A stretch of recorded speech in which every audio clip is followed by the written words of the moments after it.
I think the stimulus package that was just announced is a welcome step in the right direction.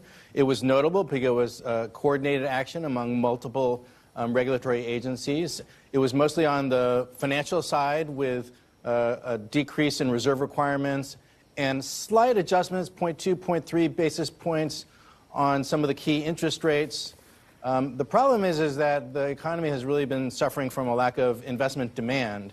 And so it's not clear that these efforts are going to be sufficient to overcome those issues which have been compounded by a very continued sluggish property sector. And we saw property prices go down by quite a large amount in August, by negative 4.7%, which is the largest we've seen in quite some time.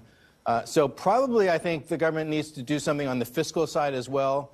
Yes. To try to affect the confidence of both consumers and investors for this to really change the direction of economic growth.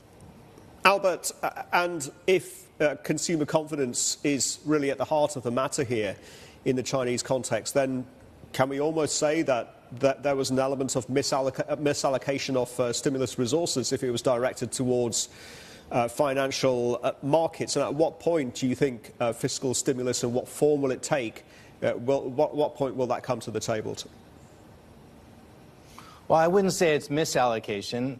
If you look at the broad macro picture in China, inflation is very low. We've lowered our inflation projections for China. So there is room for the government to have expansionary monetary and fiscal policy without reigniting inflation, and I think that's the course they're on.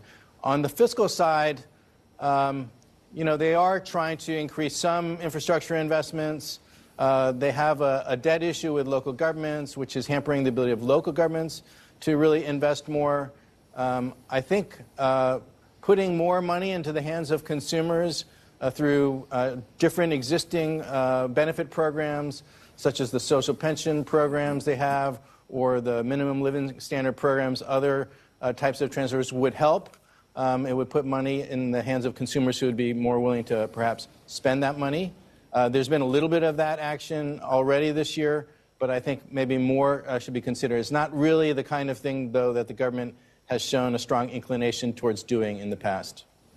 Albert Martin here. Good to see you again. So what I'm hearing from you is a lot of, look, we'll see, right, all the stimulus, whether or not it actually manages to get growth up to 5%. Meantime, you're sticking to 4.8 where you are at the ADB. It certainly sort of increased the chances of them hitting 5. You'd have to agree. But, on the debt front, another metric which is probably worth watching as well as the deficit as a percentage of GDP. They've got that 3% target, right?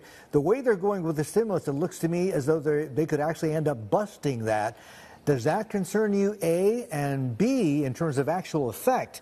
Because so much of this is supply side as opposed to demand side, rather than juice growth. Could this just end up just increasing the trade surplus?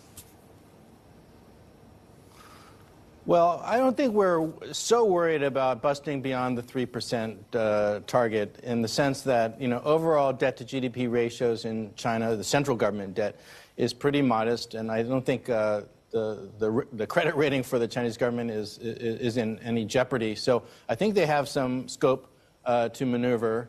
Now, how effective that is, in what form, I think you're right. They need to think carefully about how they spend that money.